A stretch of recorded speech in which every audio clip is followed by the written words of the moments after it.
This episode of Warbird Tube is brought to you in part by Aviation Discovery Fest. Celebrate the spirit of freedom as Aviation Discovery Fest returns to Dallas October 4th through the 6th. Experience world-changing vintage aircraft and military vehicles. See living history with authentic reenactors and pay honor to the veterans of the greatest generation. Plus, you can take flight with Living History Flight Experiences. Be sure and get your tickets today at aviationdiscoveryfest.org.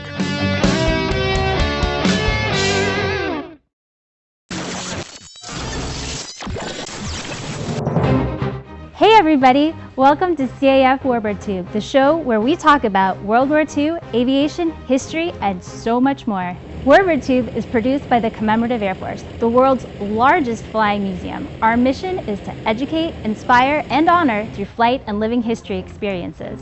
The CAF began the Warbird movement more than 65 years ago, and thanks to the support of individuals like you, we continue to grow strong. We hope you enjoyed this episode, and now our host, Steve Buss. Thanks for watching and keep 'em flying. Good evening and welcome to CAF Warbird Tube. This is episode number 171 of Warbird Tube.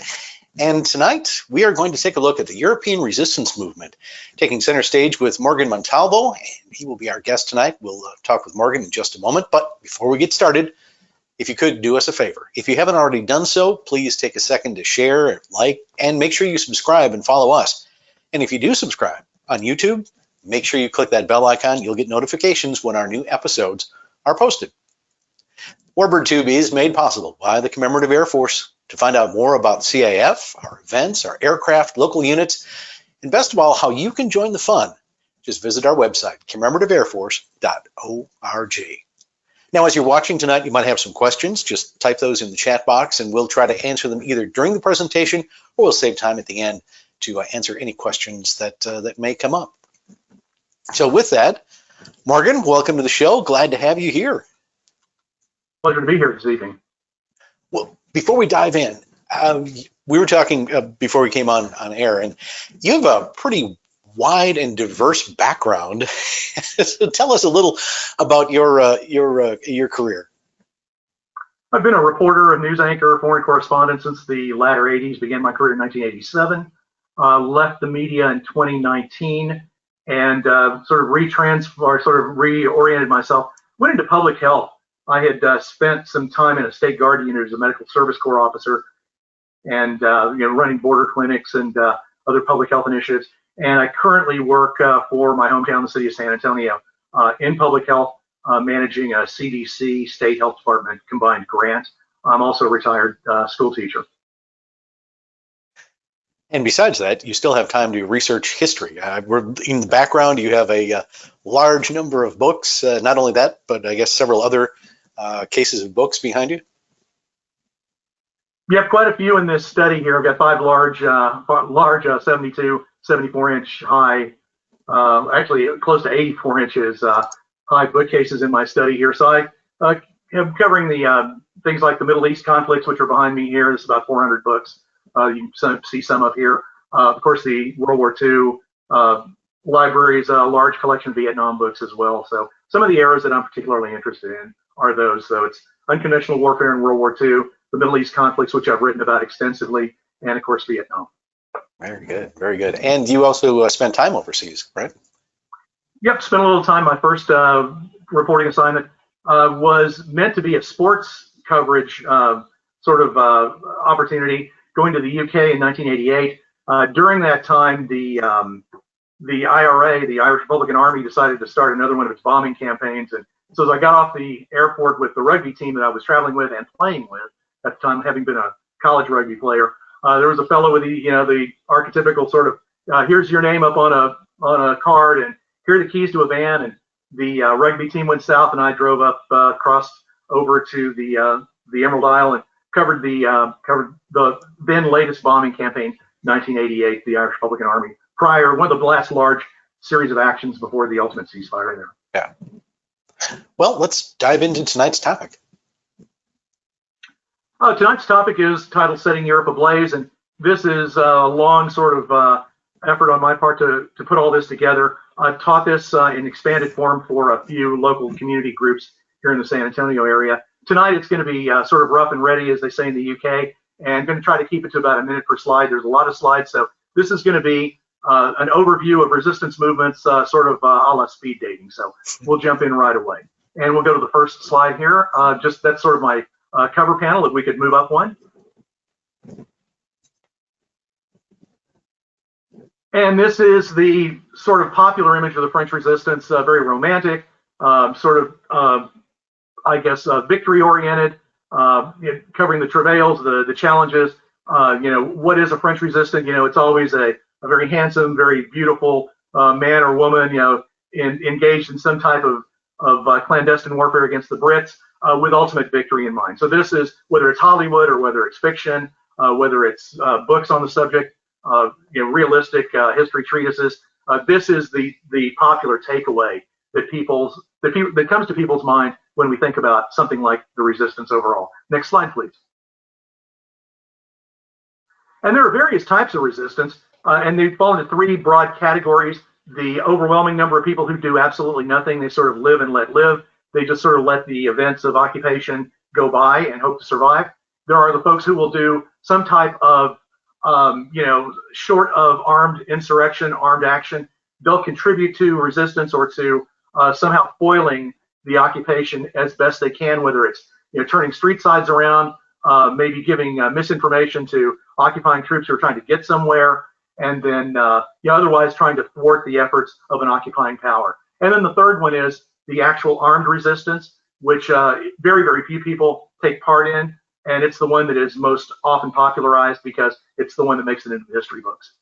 So again, I'll like to ask questions when I present this to the public, and your first one here tonight, in fact, this will be your only one as such this evening, but I'd like to get a read from folks. What percentages do you believe might fall into any of these categories? And so it's just, you can drop it into the chat, or you can just simply think about it, and I'll give you about 10 seconds, and then we'll go to the next slide. All right.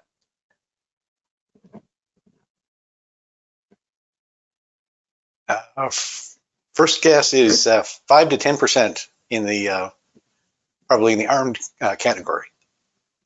You are near the ballpark. So let's go to the next slide, please. All right. Surprising in one way and maybe not in another.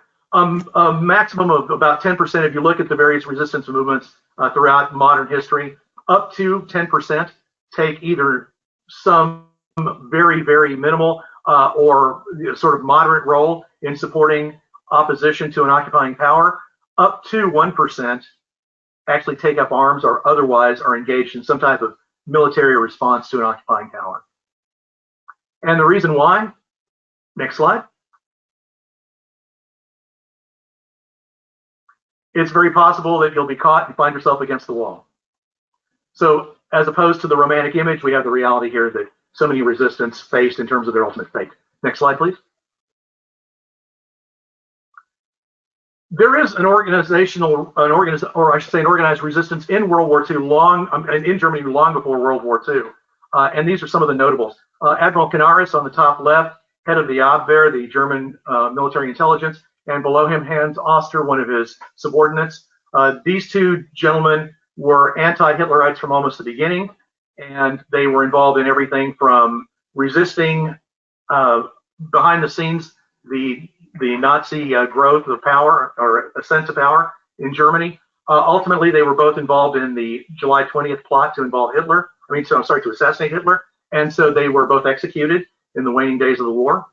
You've got Martin Niemöller, a very well-known cleric who survived his time in Dachau, the concentration camp, and was a prolific author post-war. And he is part of the clerical resistance to the Nazis. So as a member of the clergy. You've got Dietrich Bonhoeffer on the top right, who along with Canaris and Oster were executed in Flossenburg, I believe, concentration camp. They were hanged for their role or connection to the July 20th, 44 bomb plot against Hitler. Hans Litten down in the bottom center is an attorney who compelled Hitler in the 1930s to testify in a trial of a Nazi who was accused of the murder of a leftist. He had Hitler on the stand for about 3.5 hours for cross-examination. It so rattled Hitler that he was specifically targeted and was very soon after that taken to a concentration camp where he died. And then, of course, Erich Klausner, who was a member of Catholic Action, again, an anti-Nazi, also dying in the concentration camps for his role opposing the Nazis. Next slide, please. When we think about armed irregular resistance, we really should take a look at the Spanish Civil War. It's known as the curtain raiser of World War II. You have the Germans and Italians on one side supporting the Francoist rebels, the sort of reactionary right-wing forces that were fighting against a left-wing duly elected government in Spain in 1936 called the Popular Front. On the opposite side, you have the Republicans, or the Loyalist side, as Hemingway and some of the other authors and screenwriters of the era referred to the duly elected government. You also have this great influx of people from about 80 countries who come to fight on the Republican side to resist the fascists, that is Franco, and then of course the Condor Legion sent from Germany to support Franco, and then of course the Aviazione Legionaria, which was the Italian and CTV forces that Mussolini sent. This ended with a fascist victory, and a lot of these foreign volunteers were able to escape into France or other countries and live to fight another day. Next slide, please. At the same time the Spanish Civil War is going on, you see the ascent of fascist movements across Europe. You've got not only Italy and Germany, Spain has its homegrown sort of what I refer to as fascism light, the Falange movement. It lacks the anti-Semitism. It's really more of a true corporatist movement. It sort of deserves its own set of slides to talk about what that movement was and how it ultimately was hijacked by Franco after the end of the Civil War. In England, you've got a growing group of fascists known as the BUF under Oswald Mosley, who was a member of parliament. And then in places like Romania and Hungary, no surprise that similar movements are emerging today or have emerged in these two countries. Also very right-wing, reactionary, and faith-based movements as well. Next slide, please. Soon after the invasion of Poland in September of 1939, talk in Poland immediately turns to what to do to resist the invaders. And soon after the Germans won in about a month's time of combat, the Soviets and the Germans, still sort of at an uneasy peace with each other, divided Poland. So the resistance movement in its early days in Poland really had no place to go that was friendly, because if they were to retreat into the Soviet zone, they were no friendlier to organic Polish resistance than the Germans would have been. So it's surprising that anything really grew as quickly as it did. You do have some early movements here from folks like Heinrich Dobrojanski, who led a unit of resistance fighters for about 7 months until his group was finally surrounded and most of them killed in April of 1940. So he sets the stage for a second generation of wartime resistance in Poland, which we'll talk about in a bit. Next slide, please.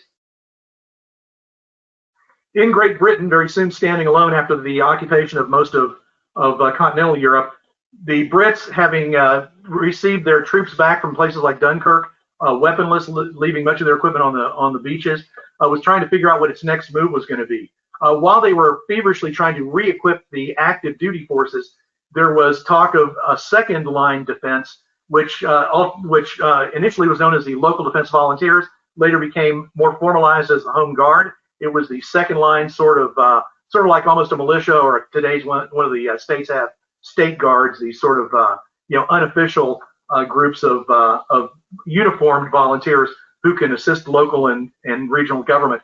In addition to the Home Guard, buried within this organization were groups known as auxiliary units, and they were recruited from the ranks of policemen or school teachers, gamekeepers, even poachers, who normally a gamekeeper and a poacher would be at each other's throats, but in this wartime environment, they had to work together. They were specially trained, specially outfitted with some of the latest gear that was able to come over from the United States, Thompson submachine guns, the latest explosives.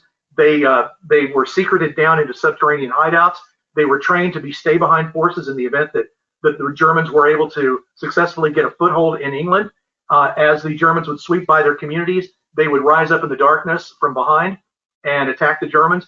Very limited in terms of scope, but very much harassing troops. Their life expectancy was no more than 2 weeks. They were never put to the test. And the stories of the Ox units are only now, in, let's say, the past 25 years, coming to light. There are still many more stories that are going to surface as people who pass away leave their memoirs or sort of make those deathbed confessions about what they were involved in. They signed the Official Secrets Act and So for decades, would not talk about what their role was. Next slide, please. Soon after the evacuation of the British forces to Dunkirk and Britain standing alone, a brain trust comes together, known as, ultimately as the Special Operations Executive. They are mandated by Prime Minister Churchill to, quote, set Europe ablaze. So these are economists, these are academicians, these are military minds, these are folks who have cultural competency, knowledge of the occupied territories, the occupied countries. And so they come together, and here you see this laundry list of what they were going to be involved in a very creative way to try to prosecute the war back to the Nazis. If they couldn't do it on the front lines, having retreated from the continent, then they would fight in North Africa, they would fight on other fronts, and then they would use diplomacy, they would use economics and other creative means by which they could weaken the German government and thereby the war effort. Next slide. Along with the think tank, you've got to have the people who are going to prosecute this effort.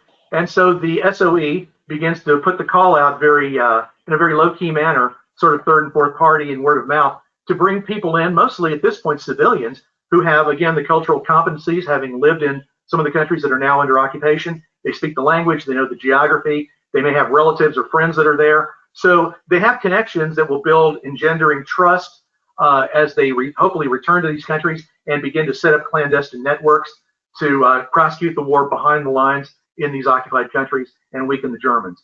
A couple of the guys who rise to prominence in the early days are, of course, Sykes and Fairbairn.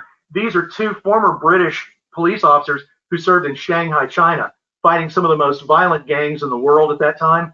They were hand-to-hand combat experts. They were firearms experts. They understood, once again, the cultural element and the importance of immersing yourself into a culture other than your own in order to understand how the enemy thinks or how the people who are under occupation think and what their attitudes are about their occupation. So these are two of the early luminaries in the SOE that were involved intimately in the training of the first agents. Next slide, please.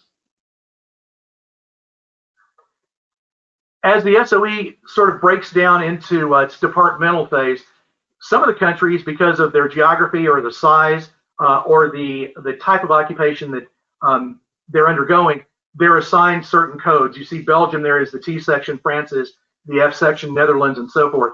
Other countries, again, because of how the occupation is being prosecuted by the Germans, may not receive an alpha designation, but they are given specific tasks that they're responsible for. I like to point to Norway because they were almost singular in how the SOE trained those agents, and we'll talk about them in just a moment, but training specialized commando units to enter Norway and hit some high-tech areas and facilities in the occupied country was the almost sole aim of the Norway section. So next slide, please. Along with the brain trust, along with the strategies and the recruitment and training of agents, you have this incredible array of specialty equipment. You've got the Paraset. I'm restoring a World War II Paraset, by the way. I just thought I'd throw that out. Little by little, I'm finding the original parts and getting it back up and running. So you have this wide array of communications gear. You've got silenced weapons.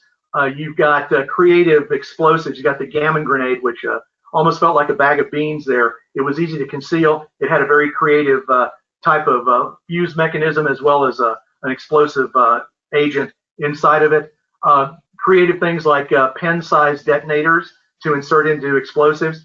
And then sort of everyone's favorite when they begin to study how these clandestine units emerge, the exploding rat, which has kind of made its way into SOE and irregular warfare lore. But the reality of the rat is these were harvested rat carcasses stuffed with explosives where you can insert that pencil detonator. They were dropped into occupied territory at least once. The Germans captured that shipment, found out exactly how these worked, and although they were never used successfully in combat, they were sort of pirated by the Germans, which made them think about, well, you know, the SOE is going to be using these kind of creative toys, then who knows what else they're going to be dropping to try to upset our effort in occupation. So it really tied down a lot more resources in getting the Germans to inspect, ad infinitum, every bit of minutia involved in a shipment of anything from weapons to uniforms to ball bearings to anything else. So this really tied down the war effort just on the suspicion that some innocuous, piece of detritus might actually be an explosive device. Here again are some of the early SOE luminaries. Hardy Amies, a pre-war fashion designer, very well known, took over training for the Belgian section. Women, initially were not welcomed as potential agents. This was very much a man's world, the early organizers of SOE believed, until they found out that women do possess a lot of innate characteristics that make them, for example, better wireless operators. They arouse less suspicion. They have the same amount of skills, training, background, and observation abilities that men have. Many of them had lived overseas. So you might have an agent who might have been a peasant, and you might have one who might have been a princess. So they were recruited from all walks of life, brought into the SOE. Same with the men. Sometimes they were military, sometimes they were civilians, but they had those valuable skills, that skill set that might have been they lived overseas pre-war, they spoke the language like a native, they understood, again, the cultural competencies, they knew the geography, and they had a network of trust, friends, relatives that they could tap into if they were able to be inserted into occupied territory. Next slide. Taking a look at Belgium, it's worth noting that there was not a lot of armed resistance in Belgium, and one of the reasons why is geography. Unlike France and some of the other countries, Belgium is a relatively wide open, spacious area, so not a lot of places for an armed group to hide. Instead, they focused on intelligence gathering and in particular, rescuing and transiting downed airmen back through the occupied countries on networks that were called pipelines to neutral countries and then ultimately back to the United Kingdom. And that's what was the big focus. The other thing about Belgium was in the early days when radio operators and their equipment were parachuted into Belgium or at the first time, the Germans captured a large number of them and were able to flip them. So either through torture or through some other means, they turned these radio operators into essentially double agents, or they were killed, and their telegraphing techniques, which are very individual, almost like your own handwriting, were mimicked by Abwehr, or German intelligence agents. And so throughout the war, the Allies continued to drop supplies to Belgium, thinking they were being dropped to resistance networks, when in fact they were dropping into the laps of the Germans. Belgium was one of the very unsuccessful overall efforts at thwarting occupation during World War II. Not to say there weren't any heroics there, just that the geography and then some early bad luck made things very difficult for the Belgian resistance. Next slide, please. If you can find this, you'll find some streams of this on YouTube and some other places. This is a 1970 series called The Secret Army, focuses not on France, but on Belgium. And this typifies the networks that were organized to move downed airmen through the occupied countries to neutral areas and then back to the UK. It's an 8 or 9 series, maybe, 8 or 9 season series, maybe more. You can't stream it. You've got to actually buy it. 50 years later, you can't stream it for free. You still have to spend money to get it. But if you do, it's a fascinating series to watch. Next slide, please. In Czechoslovakia, in the Anschluss, which was the initial invasion of Germany into the Sudetenland and then the expansion into Czechoslovakia proper, there was a lot of German, ethnic German and other, I should say, solidarity with and sympathy for the Germans when they came into Czechoslovakia. So it was hard to build a resistance movement. You did have sort of 4 general areas of resistance. Either they were based on political affiliation or they were cultural or sort of nationalist in character. 4 major groups, and I list the types there in the text. And so Czechoslovakia did build a movement early on. You've got the 3 gentlemen known as the 3 Kings down there at the bottom right. They led one of the first early armed resistance movements against the Czechs until ultimately they were wiped out. Next slide, please. And a notable effort to continue resistance operations in Czechoslovakia involved the assassination of Reinhard Heydrich, a very high-ranking member of the SS, an intimate of Heinrich Himmler. One of his duties was managing the occupation government in Czechoslovakia. He also figured prominently in the final solution. So in 1942, a group of agents is dropped into Czechoslovakia. The 2 agents down at the bottom, Gabčík and Kuliš, are tasked with the actual assassination. For about 4 or 5 months, they network and plan how they're going to do this because Heydrich is so well protected. Ultimately, they elect to attack him while he's on his way to work one morning. And in almost tragic comedy fashion, as they engage the vehicle and its chauffeur and Heydrich in the back. One of them jumps out, pulls the trigger, a Sten gun, and it jams. The other agent throws a specially modified anti-tank grenade. It doesn't land in the vehicle, it lands next to it, but the blast is enough to send these large number of shards into Heydrich's body. He's gravely wounded. A manhunt, a foot chase immediately ensues. Along the way, as days go by, a nearby village is mistakenly believed to have been part of this plot. So the village of Lidice is decimated by the Germans. The networks of German intelligence continue to span out across the country, and ultimately there's a shootout involving these agents and their compatriots at a church. But Heydrich does die as a result of his wounds a few days later. Next slide. So sorry.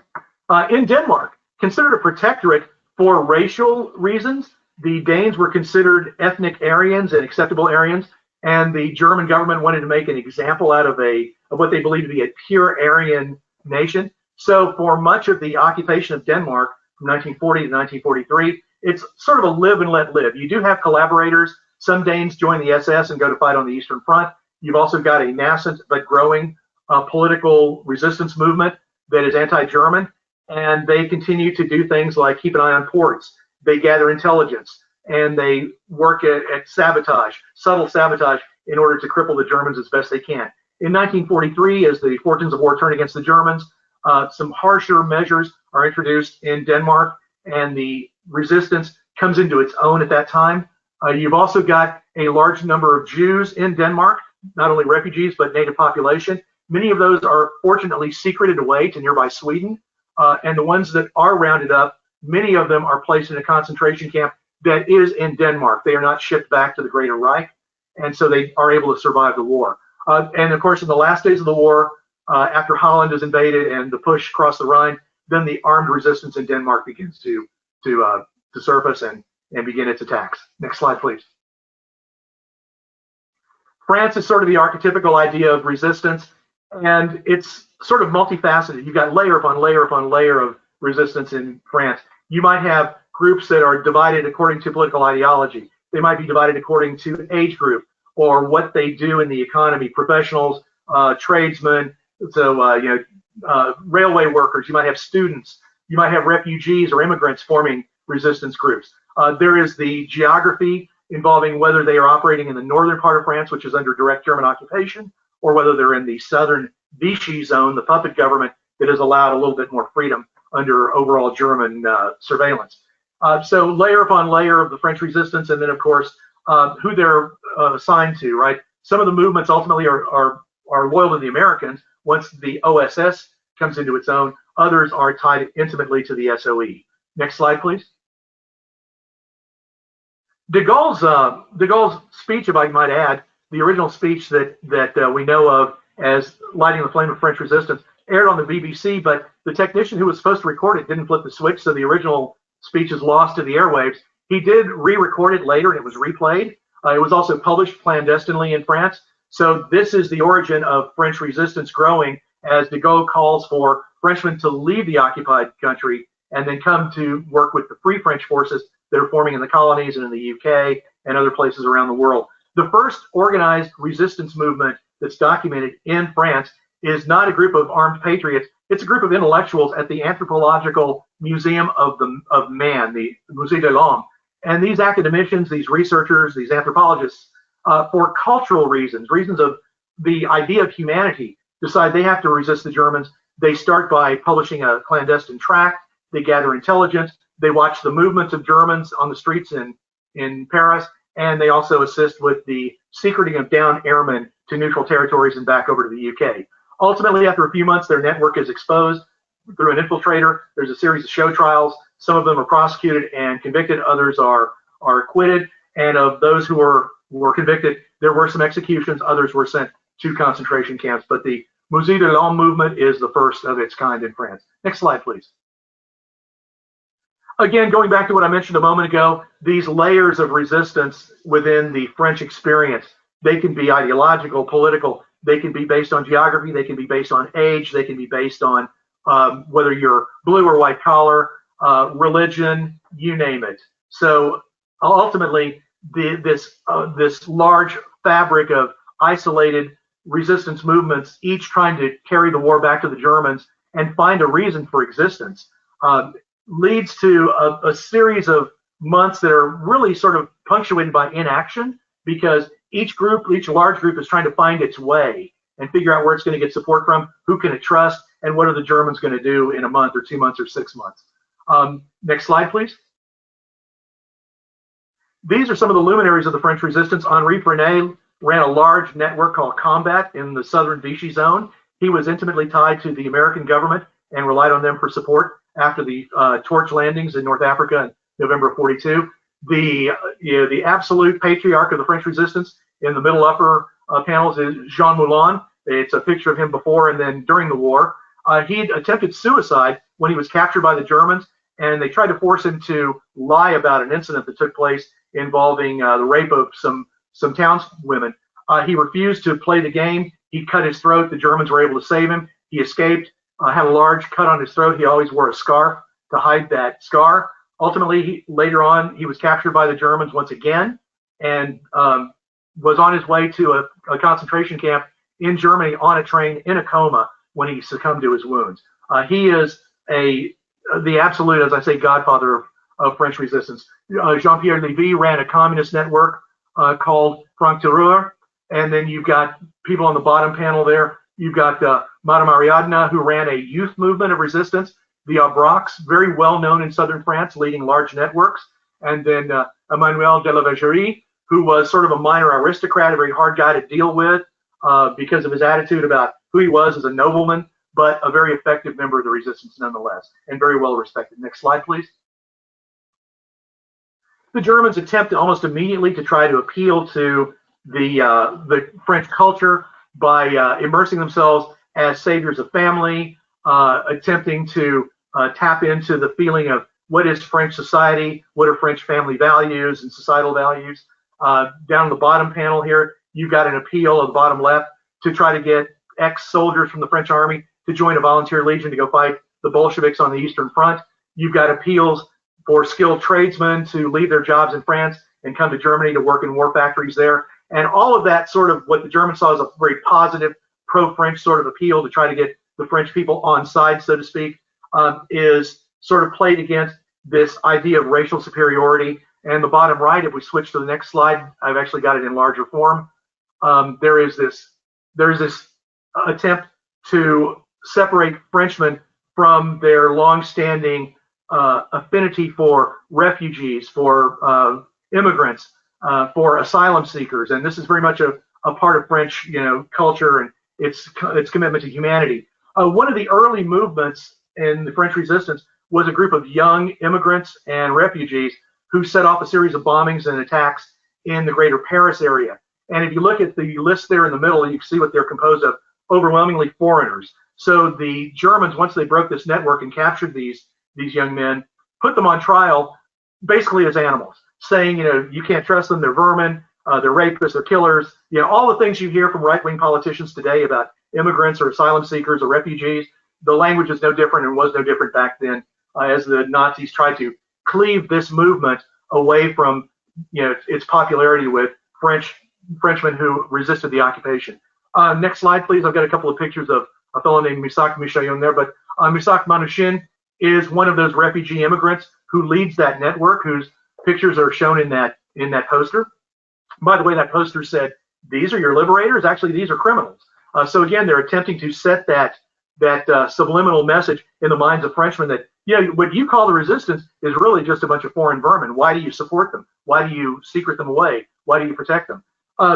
So Manushan is one of the leaders of this network, and along with the others, he's executed. Over recent years, he's taken on sort of mythical cult status. You can go to almost any large city in France and see graffiti with his caricature.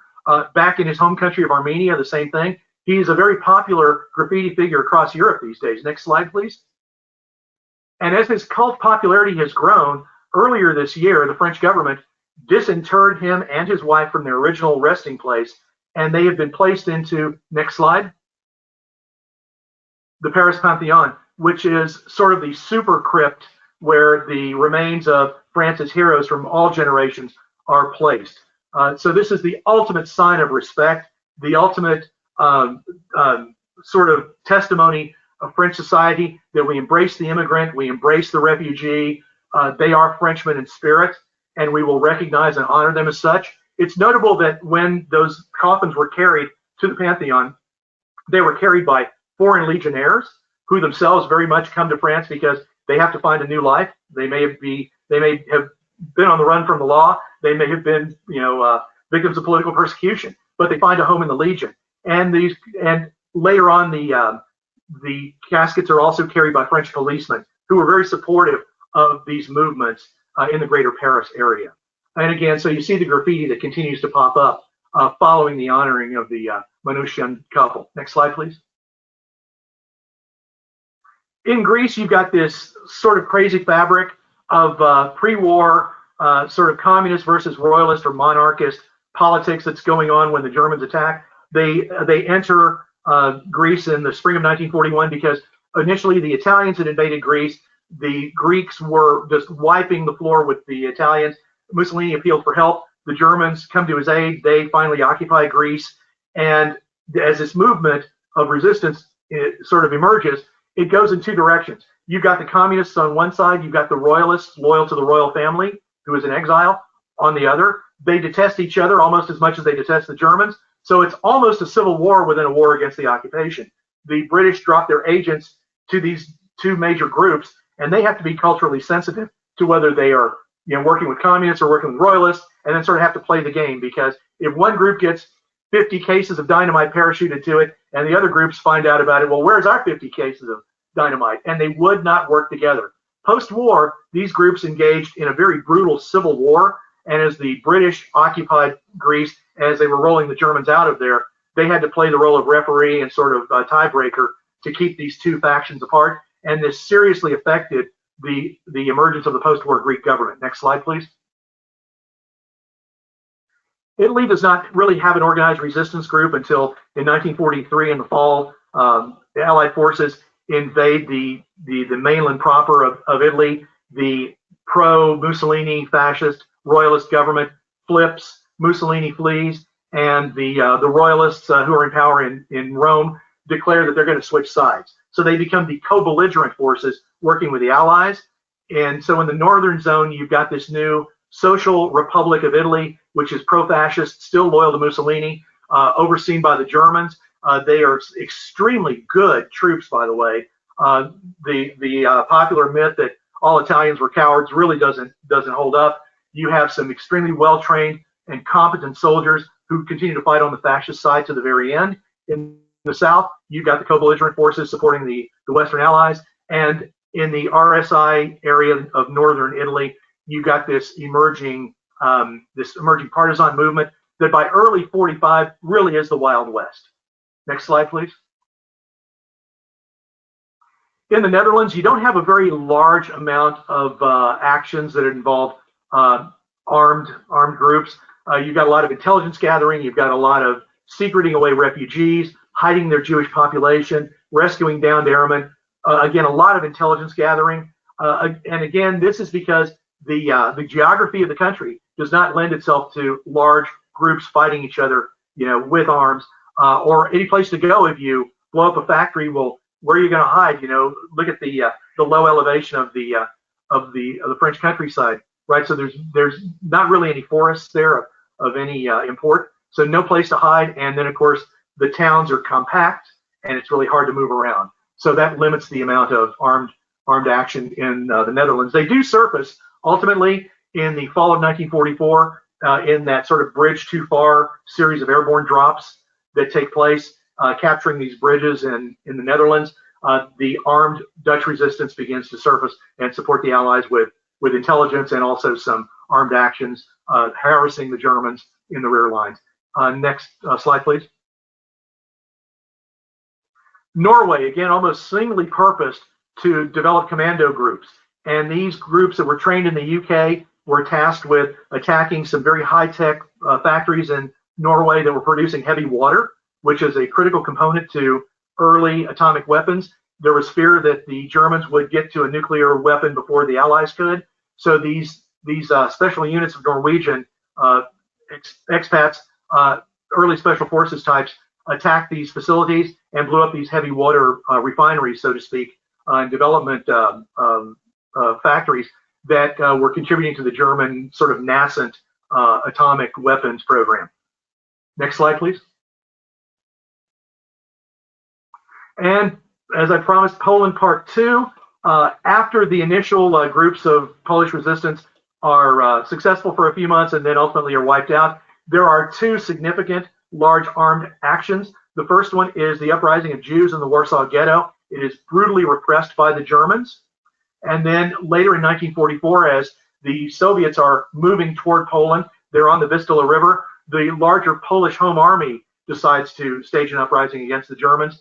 The Home Army believes that with the Russians not far away, right across the river, they'll see the flames, they'll see the smoke, they'll see they'll hear the gunfire. They'll know that there is an armed insurrection against the Germans to throw them out in cooperation with the Soviets, and the Soviets will be here any day now to relieve us and save us from from German retaliation. Stalin, fearing that the Polish army in exile, or the Polish government in exile, I should say, was pro-Western, anti-Bolshevik or anti-communist, he let the Germans do their dirty work and wipe out the Home Army. And once the Home Army was completely obliterated, then Soviet forces crossed the river and pushed the Germans out of Poland. And the Soviets instilled their own, or I should say installed their own puppet government. Next slide, please. Yugoslavia, much like Greece, you've got this sort of 3-4-way conflict going on at one time. You have royalist Chetniks. Again, they like the pre-war Kingdom of Yugoslavia in terms of the government that they prefer. You've got Tito and his communist-inspired partisans. These are really nationalists that use communism, sort of the idea of communism, more to their favor to engender support from the population that wants to move forward, get away from monarchy, and sort of enter the modern age. These two groups do not get along with each other. The SOE and later the OSS get caught in this internecine struggle between these two ideologically opposed groups. They're both fighting the Germans. There is some suspicion that the Chetniks might have actually collaborated in some cases with the Germans against the partisans. It's really an interesting sort of a mosaic jigsaw puzzle that is the Yugoslavian partisan experience. Next slide. What also makes it notable is that the partisans are able to liberate such large areas of land that they can train their armies. They have landing zones where they can bring in aircraft with supplies. They don't have to parachute everything. Those aircraft can actually land. Some of their pilots from the former Yugoslav Air Force go to Italy, where they're trained by the RAF to fly Hurricanes and Spitfires. The partisans capture German aircraft, use them against the Germans. They build a navy. Up on the top left, these are U.S. supplied tanks, probably to the British. And in the case of the tank in front, it's actually lost its turret and has been rearmed with a German anti-tank gun. This is kind of a 2 or 3 off documented sort of a repurposing of a tank with an anti-tank gun, so it becomes basically an assault weapon, right? Behind it, you see the actual M3 series of tank that it originally looked like. But these partisans had their own monetary system. They had their own government. They had their own school system. I mean, they truly were a government within an occupied country. Next slide, please. And as far as the Soviet partisans are concerned, they are really noteworthy in that they are considered an intrinsic part of the strategy and movement of the greater Soviet army, the Red Army of Workers and Peasants. They grow organically in the early days, and then they are later brought under political control with political officers and parachuted in, also army officers who run these partisan detachments. When a counteroffensive or an offensive by the Soviets takes place, the partisans are given key roles, attacking the front lines from the rear, attacking support areas deep in enemy-held territory that would contribute to the German defense. They take on a mythical status post-war in Soviet life. There are Soviet partisan trading cards and statues and little figurines you can buy. And of course, there's a whole movie genre and book genre that has grown up around the partisans. You have entire families that serve in the partisans. It's really an intrinsic part of the great patriotic war history that the Soviets offer to their people. Next slide, please. On the Eastern Front, for reasons of religion and persecution, Jews come together. They form their own armed bands because they know that a German occupation is no different than a Soviet one. They've existed in persecuted fashion in places like Poland, where they had to survive pogroms, and the Baltic states. So never being truly accepted by those populations, they come together, they arm themselves, they fight the Germans, they fight the collaborationist troops in places like the Ukraine or Belarusia, and they carve out for themselves a role and a place of honor in terms of the whole resistance experience in World War II. Many of the survivors, by the way, make their way to the Middle East and contribute to the formation of the State of Israel. It's a fascinating study on its own. Next slide, please. Parallel to and coming later in the game is the Office of Strategic Services, which, by the way, I have to mention that the OSS originally was not created to parallel the British SOE. It really was created to monitor and, if possible, support overseas economic interests of the United States in wartime in these occupied countries. You have William Donovan, the head of the OSS. He was a World War I veteran and a pre-war Wall Street lawyer and banker. The Dulles brothers, Allen Dulles and John Foster Dulles, one became Secretary of State, later the other became head of the CIA. Allen Dulles' job while working in Switzerland and monitoring Germany from afar during the war was tasked with watching to make sure that U.S. interests, believe it or not, operating within the greater German economy were protected or at least monitored, right? That's another story that almost takes us into conspiracy theory type thinking, but it is documented. Next slide, please. Differing from the OSS, which very often recruited civilians that had the right skill set, the OSS, as opposed to the SOE, preferred to recruit from the military ranks. So they looked for people that had the language skills, the connections to the occupied countries through family, friends, pre-war study, living there for whatever reason before the war, bringing those folks out of the the regular armed services of the United States and training them as special forces. They fell into two groups: the Jedburghs, which were inter-allied. The picture on the top left, you have a Frenchman who's a liaison officer. They're going to be dropped into France. You've got a U.S. radio operator, and the commander on the far right is a British officer. Those were the Jedburghs, so they were usually inter-allied. The OGs, the operational groups, were the early U.S. Special Forces, sort of mimicked the Green Berets later on, in that their job was to parachute as a group into an area, train a resistance band in small unit tactics, get them up and running and effective, and then carry out their missions. Next slide, please.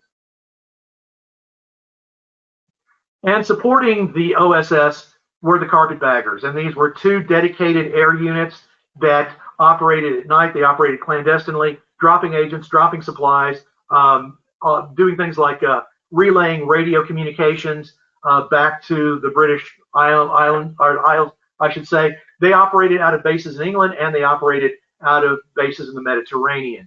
So you'd have one bomb group supporting the French resistance, the Belgian resistance, and the Northern Central European movements out of bases in the United Kingdom.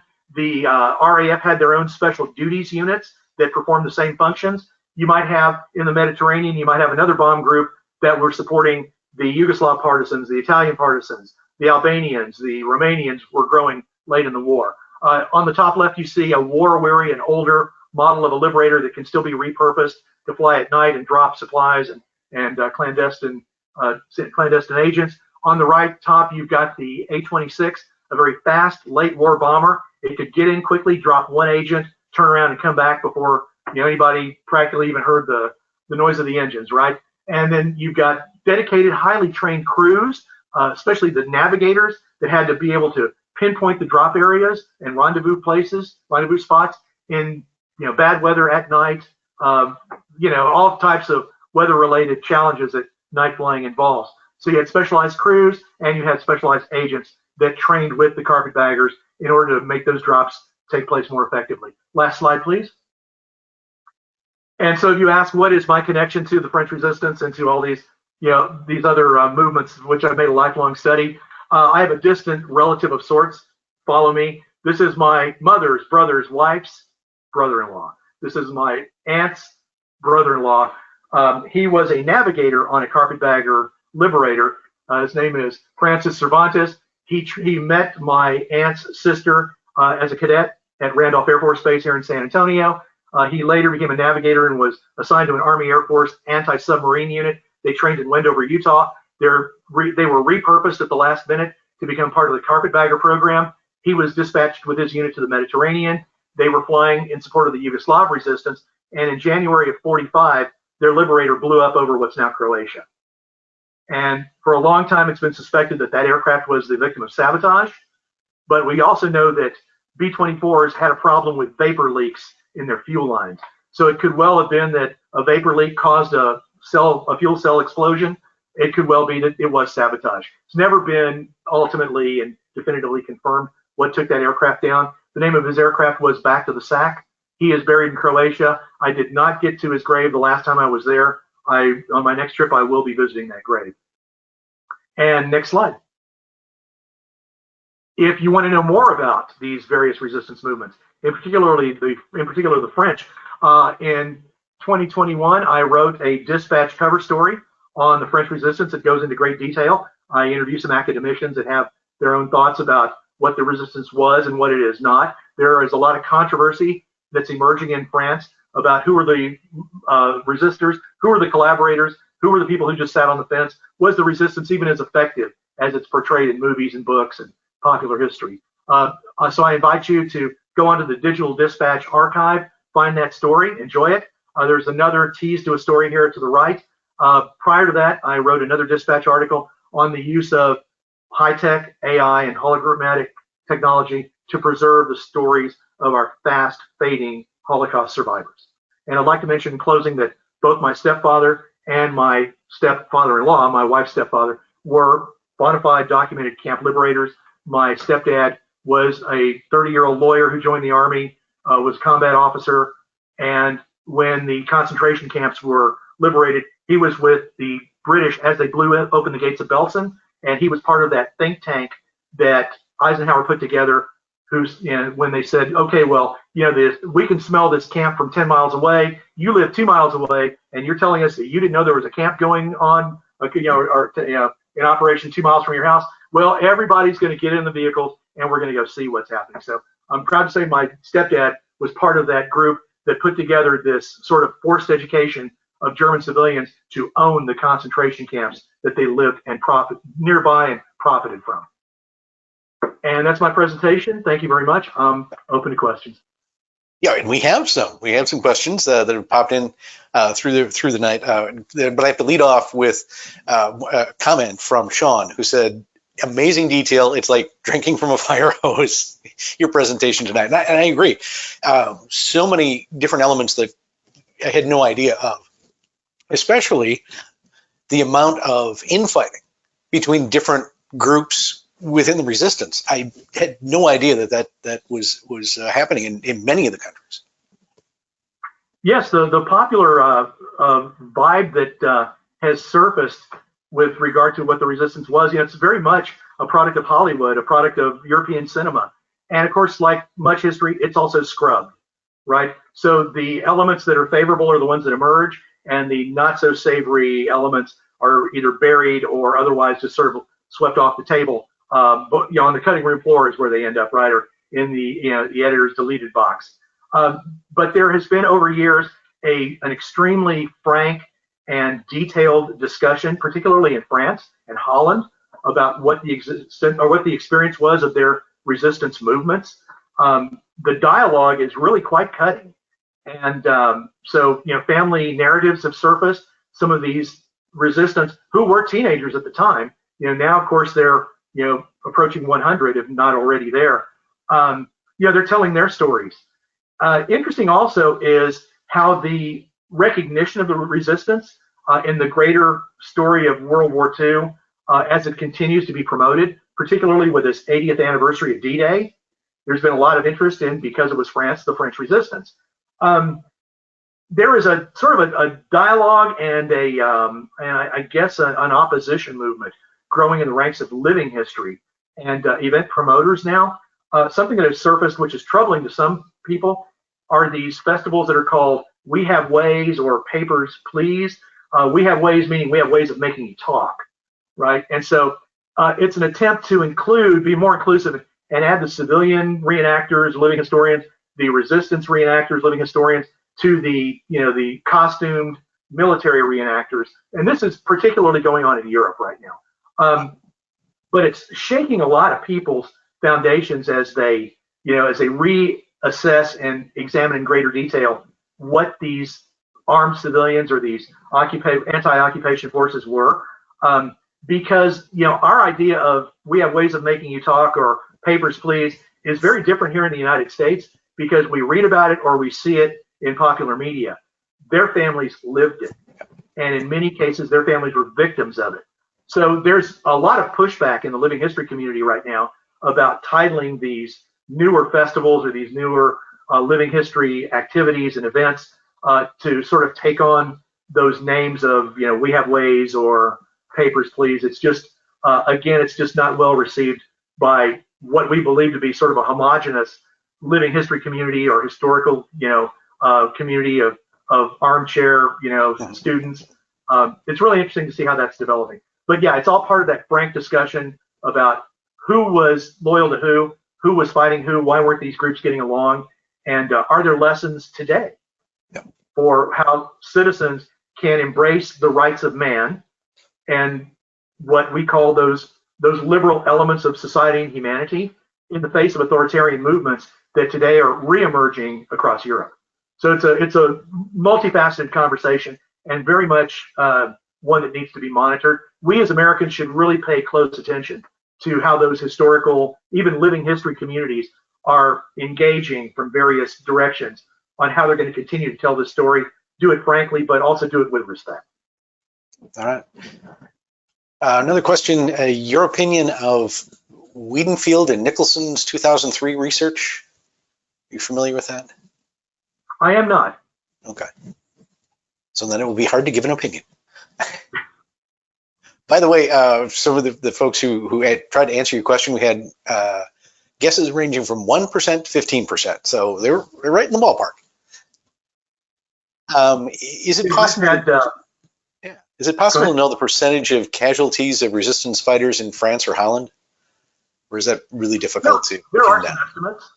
There are some estimates of, but again, we're talking about people who were deported and then executed in Germany proper or in one of the other concentration camps, or were killed while under interrogation, or who died in some armed action, right? So those numbers are really sort of widely reported. And again, they're subject to some criticism based on who's telling the story. Why is Camp X with Sky and Captain Fairburn at Camp X at the Whitby, Canada, missing in action? What do you mean by missing in action? I'm sorry. I'm not sure. That was the question that Richard passed along. Maybe we'll get Richard, just maybe give a little clarification on that. That would be good.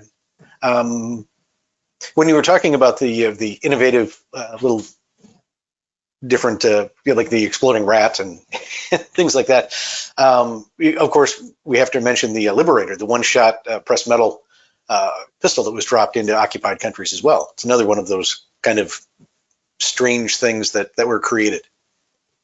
Yes, absolutely. A one-off sort of stamped metal disposable handgun. And even it has its own sort of mythos and lore around it. Some sources say that it was dropped and used successfully. Others say that it was dropped, but it was not used operationally. Other sources say it never made it to resistance movement. They do turn up in some museums from time to time. But again, ultimately, I mean, we'd have to turn to, the spy museum that the CIA runs to probably give us the real story on that. But yeah, a lot of these weapons were very fanciful and, of course, varying in their success rate as well.